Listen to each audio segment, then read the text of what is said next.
क्या आप अपने बिजनेस को एक्सपांड कर रहे हो, नए वेयर हाउसेस, ब्रांचेस या फिर सेल्स ऑफिसेस खोल रहे हो? तो क्या आपको पता है कि जीएसटी रजिस्ट्रेशन में एडिशनल प्लेस ऑफ बिजनेस को डिक्लेयर करना मैंडेटरी है। अगर आपने ये नहीं किया तो आपको कंप्लायंस इश्यूज, पेनल्टीज और आईटीसी डिसअलाउंसेस जैसे कॉन्सिक्वेंसेस फेस करने पड़ सकते हैं। बट डोंट वरी, आज के इस टॉपिक पे मैं आपको बताने वाली हूँ कि कैसे आप जीएसटी पोर्टल पर additional place of business enter कर सकते हैं। इसके साथ ही ये वीडियो एंड तक जरूर देखना, क्योंकि मैं यहाँ पर पूरी प्रोसेस एक्सप्लेन करूंगी along with documentations and special cases. तो बिना देर किए लेट्स गेट स्टार्टेड। सबसे पहला क्वेश्चन होता है कि एडिशनल प्लेस ऑफ बिजनेस होता क्या है। तो आपके प्रिंसिपल प्लेस ऑफ बिजनेस के अलावा ऐसी कोई भी प्लेस जहां पर आप अपने बिजनेस के ऑपरेशंस कैरी करते हो उसे एडिशनल प्लेस ऑफ बिजनेस कहा जाता है। फॉर एग्जाम्पल, आपके warehouses, branch offices, packing units, depots या फिर वर्चुअल ऑफिसेस। एक जीएसटी रजिस्ट्रेशन में आप 500 एडिशनल प्लेस ऑफ बिजनेस तक एंटर कर सकते हो। अब नेक्स्ट क्वेश्चन आता है कि additional place of business add करना क्यों मैंडेटरी है। Additional place of business GST registration में ऐड करना इसलिए मैंडेटरी है क्योंकि ये ऐड ना करने पर आपका मिस रिप्रेजेंटेशन काउंट होता है और कंप्लायंस इशू हो जाता है। दूसरा, आपको पेनल्टीज और स्क्रूटनी फेस करनी पड़ सकती है। तीसरा, आपका आईटीसी डिसअलाउ होता है। एंड चौथा, आपको बुक्स और रिटर्न्स रिकंसाइल करने में दिक्कत आ सकती है। इसलिए additional place of business declare करना मैंडेटरी है। जीएसटी रजिस्ट्रेशन में अमेंडमेंट दो टाइप के होते हैं, एक होता है कोर फील्ड, एक होता है non core field. Additional place of business का amendment core field of amendment में काउंट होता है और ये अमेंडमेंट आपको 15 दिन के अंदर अंदर करना मैंडेटरी होता है। अब एडिशनल प्लेस ऑफ बिजनेस को जीएसटी रजिस्ट्रेशन में डालने के लिए आपके पास ये फॉलोइंग डॉक्यूमेंट्स होने चाहिए। सबसे पहला तो एड्रेस प्रूफ, जैसे इलेक्ट्रिसिटी बिल, रेंट एग्रीमेंट या फिर नो ऑब्जेक्शन सर्टिफिकेट यानी एनओसी। दूसरा है नेचर ऑफ पोजीशन, मतलब आपका प्रीमाइस रेंटेड है, ओन्ड है या फिर पार्शियली ओन्ड है, इसकी इंफॉर्मेशन भी आपको देनी पड़ती है। तीसरा है नेचर ऑफ बिजनेस, मतलब आपका प्रीमाइस किस टाइप ऑफ बिजनेस में डील कर रहा है। फॉर एग्जाम्पल, ये सेल्स ऑफिस है, डिपोट है, वेयर हाउस है या फिर वर्चुअल ऑफिस है, ये आपको बताना पड़ता है। चौथा है आधार कार्ड या फिर पैन कार्ड ऑफ प्रोप्राइटर या फिर ओनर। एंड पांचवा है reason and date of amendment. ये सारे डॉक्यूमेंट्स आपके रेडी होने चाहिए और सही होने चाहिए, नहीं तो आपकी एप्लीकेशन रिजेक्ट हो सकती है। अब आता है मेन क्वेश्चन कि आपको जीएसटी पोर्टल पर एडिशनल प्लेस ऑफ बिजनेस कैसे एंटर करना है। तो चलिए देखते हैं। सबसे पहले हमें जीएसटी पोर्टल पर लॉगिन करना है। हम सर्विसेज पर जाएंगे, यहाँ पर रजिस्ट्रेशन में हम amendment of registration core field पर जाएंगे। सबसे पहले हम प्रिंसिपल प्लेस ऑफ बिजनेस पर जाएंगे एंड यहाँ पर नीचे हमें have additional place of business का ऑप्शन दिखेगा। हम उसे येस पर क्लिक करेंगे एंड सेव एंड कंटिन्यू पर क्लिक करेंगे। सेव एंड कंटिन्यू पर क्लिक करने के बाद हमारा एडिशनल प्लेस ऑफ बिजनेस वाला टैब आ जाएगा। यहाँ पर हम नंबर 1 सिलेक्ट करेंगे और ऐड न्यू पर क्लिक करेंगे।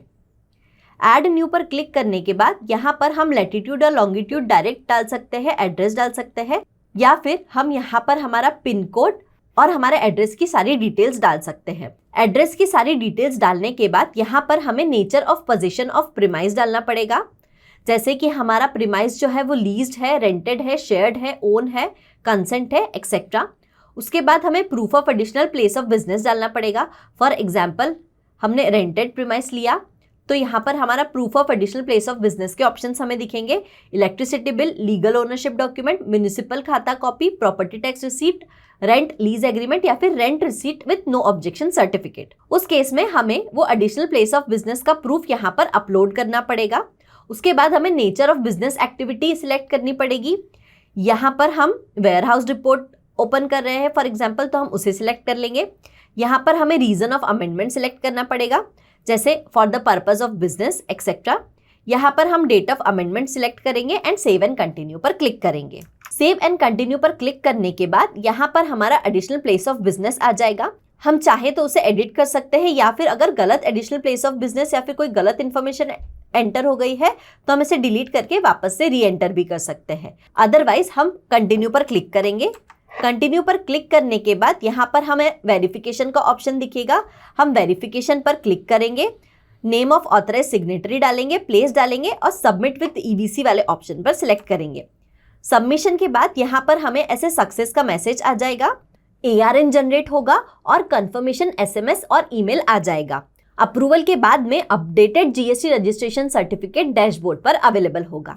तो इस तरह से आप सिंपली जीएसटी पोर्टल पर जाकर अपना additional place of business update कर सकते हैं। अब आपने एडिशनल प्लेस ऑफ बिजनेस तो ऐड करना सीख लिया, लेकिन एक और चैलेंज है। जब भी आप कोई नया प्लेस ऑफ बिजनेस ऐड करते हो, जैसे warehouses, sales offices etcetera, तो उसके यूजर्स को मैनेज करना भी इक्वली इंपॉर्टेंट है। ऑटोमेशन की हेल्प से आप ये इजीली कर सकते हो। फॉर एग्जाम्पल, जैसे सेल्स टीम्स को लीड का एक्सेस देना, अकाउंटेंट्स को रिपोर्ट्स का एक्सेस देना एक्सेट्रा, ताकि आपका जो डेटा है वो सिक्योर्ड रहे और आपको पता चले कि कौन सा यूजर किस चीज का एक्सेस कर रहा है। ये मैं कैसे करती हूँ, आइए देखते हैं। मुझे मेरे सॉफ्टवेयर में सिंपली डैशबोर्ड पर जाना है। यहाँ पर मैनेज टीम का ऑप्शन आएगा एंड मैनेज यूजर्स का ऑप्शन आएगा। मैनेज यूजर्स के ऑप्शन में मुझे रोल्स एंड परमिशंस पर जाना है।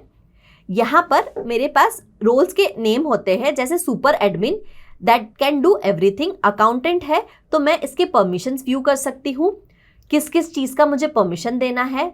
अगर मैं चाहूँ तो इनके परमिशन भी अपडेट कर सकती हूँ। जैसे अकाउंटेंट को मैंने लीड्स का परमिशन नहीं दिया है, इन्वेंट्री का नहीं दिया है, इन्वॉइसेस का कस्टम बेसिस पे है, प्रोफार्मा इन्वॉइसेस का नहीं है। वैसे ही अगर मैं चाहूँ तो फॉर एग्जाम्पल मुझे रिपोर्ट्स का एक्सेस देना है अकाउंटेंट को, तो उसे मैंने यहाँ पर दे दिया है। इसी तरह से मैं फॉर एग्जांपल मैनेजर को एक्सेस देना चाहूँ तो उनके लिए भी मेरे पास यहाँ पर ऑप्शंस है।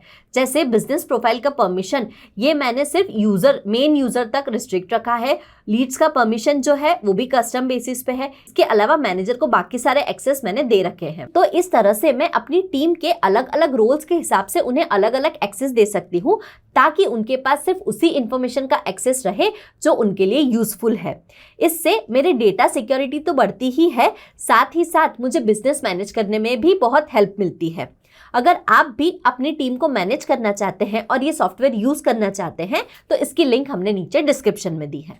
ये तो बात हमने करी एडिशनल प्लेस ऑफ बिजनेस की, लेकिन हर टॉपिक की तरह इसमें भी कुछ स्पेशल केसेस है। जैसे कि अगर additional place of business different state में सिचुएटेड है तो आपको नया जीएसटी रजिस्ट्रेशन सर्टिफिकेट लेना होगा।